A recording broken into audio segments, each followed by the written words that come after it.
Olha, o governo federal vive um impasse sobre o financiamento do programa Renda Cidadã, que deve substituir o Bolsa Família. Após uma onda de críticas ao uso de recursos do Fundeb de precatórios, o Planalto e as principais lideranças do Congresso agora buscam alternativas. E para falar mais sobre esse assunto, gentilmente nos atende o líder do governo no Senado, senador Fernando Bezerra Coelho, do MDB de Pernambuco. Senador, o senhor é bem-vindo aqui ao Jornal da Manhã. Como vai? Bom dia. Tudo bem, bom dia, é uma alegria poder participar do programa. Senador, quais podem ser as alternativas? O senhor acha que o governo já descartou essa possibilidade de usar recursos do Fundeb e também dos precatórios?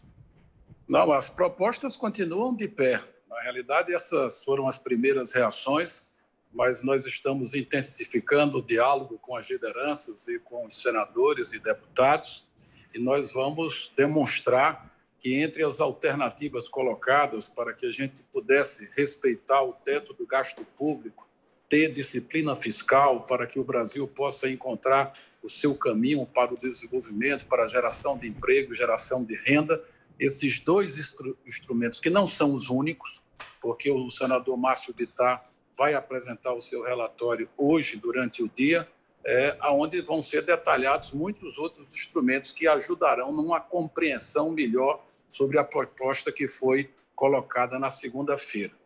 Nós mantemos a posição da autorização do espaço fiscal em relação aos precatórios. Os precatórios, para vocês terem uma ideia, há 10 anos atrás representava 5% da despesa discricionária do governo da União. No ano de 2021, a estimativa é que eles estejam próximos a 50% da despesa discricionária. Será que é possível, num Brasil tão carente como o nosso, investir 28 bilhões de reais e pagar 54 bilhões de precatórios? Essas são as realidades que precisam ser confrontadas. E por quê? Porque o orçamento público federal para o ano de 2021 está muito curto.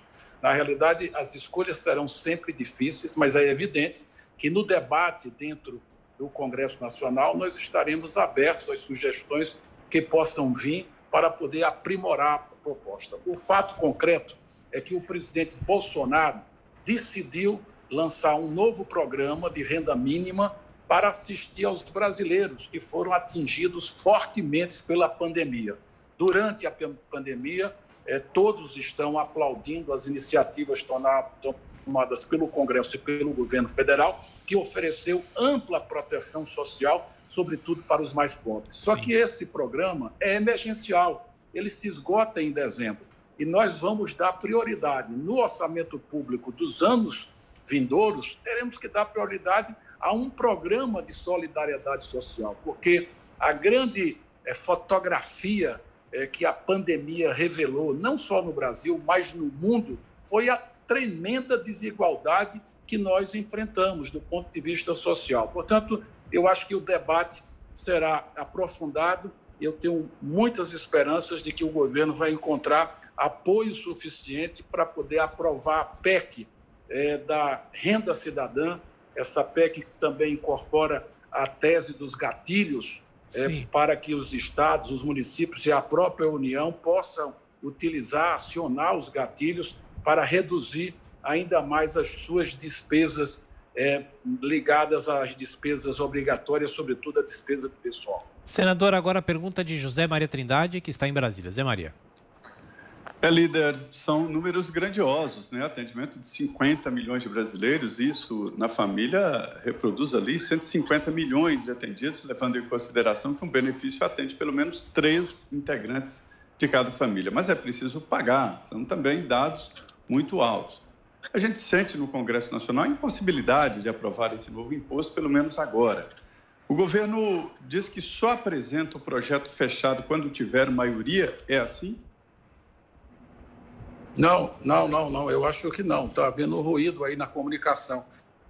Eu ontem estive com o deputado Rodrigo Maia, que é o presidente da Câmara, as lideranças do governo, tanto no Senado, no Congresso, quanto na Câmara dos Deputados, estão trabalhando com o Ministério da Economia para que o governo possa encaminhar, sim, todas as propostas em relação à reforma tributária, que elas possam ser encaminhadas nos próximos dias, se não for essa semana, na próxima semana, porque é do interesse do governo também avançar com a reforma tributária.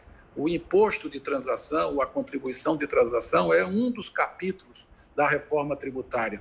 E ele está sendo proposto para viabilizar um amplo programa de desoneração, que é outro grave problema do Brasil. Agora que nós vamos ter uma retração do PIB da ordem de 5%, nós vamos ter milhões de brasileiros desempregados. E é importante que a gente incentive a formalização do emprego para ampliar a proteção social dos trabalhadores brasileiros. Então, a reforma tributária, ela não vai ser encaminhada quando tiver tudo perfeito, quando tiver conta, nada disso. O local de fazer o debate é o Congresso. E as lideranças políticas do governo defendem, junto ao ministro Paulo Guedes, para que as propostas sejam encaminhadas, excluída a proposta do imposto de transação, que houve, sim, uma avaliação de ponderação por parte das lideranças dos partidos que apoiam o governo e que esse não seria o momento para encaminhar a proposta. Portanto, nós vamos ter a apreciação da reforma tributária na Câmara dos Deputados. Estamos discutindo, inclusive, uma convocação extraordinária do Congresso Nacional para janeiro, para que a gente possa ter espaço suficiente para votar a reforma tributária e votar o orçamento. E, se for preciso, a gente estende o expediente aqui do Congresso Nacional até o final de janeiro, mas nós vamos cumprir com essas obrigações de oferecer uma agenda que possa animar a economia brasileira. Senador, a última pergunta aqui da nossa entrevista, agora Leandro Narlock. Leandro. Oi, senador, bom dia. Senador, o senhor falou de desigualdade, né, aumento de desigualdade por causa da pandemia, e uma desigualdade que vai aumentar é a do setor público com o setor privado. Enquanto aí muitas pessoas estão com redução de salário e jornada, né, muitos funcionários da iniciativa privada, isso foi proibido, mesmo a redução temporária foi proibida pelo STF. Além disso, tem a questão dos precatórios, né? O senhor, uma das ideias é tentar adiar o pagamento dos precatórios para financiar esse novo programa. Mas aí tem mais de 1 milhão de credores de dívidas do governo que estão, às vezes, esperando há 30 anos o pagamento de indenizações, muitas aí por mortes, né, por erros de oficiais públicos.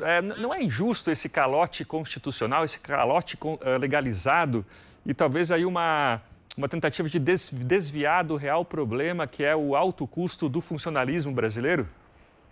Muito pelo contrário, o funcionalismo brasileiro foi endereçado em 2 momentos. No primeiro momento foi o congelamento dos salários. Não vai haver reajustes, nem triênio, biênio, quatriênio, no ano de 2021. E é isso que eu falei, a reação foi muito, digamos assim, em termos de adjetivo e muito pouco em termos de substantivo.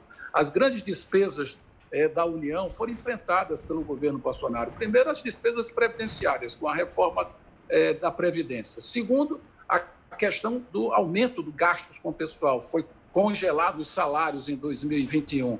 Terceiro, que o governo mandou a reforma administrativa para a Câmara, que vai coibir os privilégios, que vai atacar os excessos, que vai introduzir novas carreiras no Serviço Público Federal. Hoje, você tem carreiras no serviço público que ganha 100% mais do que paga o setor privado. Então, todos esses problemas já foram endereçados, estão no Congresso Nacional e ontem, na conversa com o deputado Rodrigo Maia, com boas chances da reforma administrativa a ser aprovada até o final do ano. Então, eu acho que está se fazendo muito barulho para não querer enfrentar uma realidade, que é preciso abrir espaço no orçamento para que a gente possa assistir aos mais pobres. E nós vamos viabilizar essa proposta no Congresso Nacional. Em relação aos precatórios, vou lhe dar só um exemplo. Existe teto para pagamento de precatório em todos os estados brasileiros e em todos os municípios. Ninguém paga mais do que 2% da receita corrente líquida. E ninguém ficou falando que isso era calote. É porque os estados estavam sem condições financeiras de pagar. O mesmo está ocorrendo com a União. Ninguém vai deixar de receber o que deve do seu crédito junto à União. Mas a União não tem condições de estar pagando 54 bilhões de precatório todo ano e crescente. Começou com 5 bilhões, em menos de 10 anos foram para 54 bilhões de reais. Então, isso não pode continuar. Nós precisamos dar limite, o governo vai pagar todos os seus credores, não se trata de calote, mas nós vamos dar um teto para, tendo em vista a escassez de recursos, tendo em vista a situação do orçamento público federal, tem que ter dinheiro para outras prioridades. E não tem nada mais prioritário do que ajudar os pobres. Os pobres são aqueles que vivem abaixo da linha da miséria. E é isso que o governo está fazendo. E é por isso que o presidente Bolsonaro está com a popularidade que está, porque ele tem feito sempre a escolha em favor dos mais necessitados. Foi assim no auxílio emergencial, foi assim no apoio do crédito para micro e pequena empresa. E, portanto, essa batalha nós vamos travar aqui dentro do Congresso Nacional e estamos animados que vamos conseguir construir uma maioria suficiente para aprovar o Renda Cidadã. É evidente que toda matéria que chega no Congresso Nacional, ela é aprimorada e nós estamos abertos às sugestões. Senador Fernando Bezerra Coelho, líder do governo na Casa, muito obrigado pela entrevista mais uma vez e bom trabalho. Até a próxima. Muito obrigado.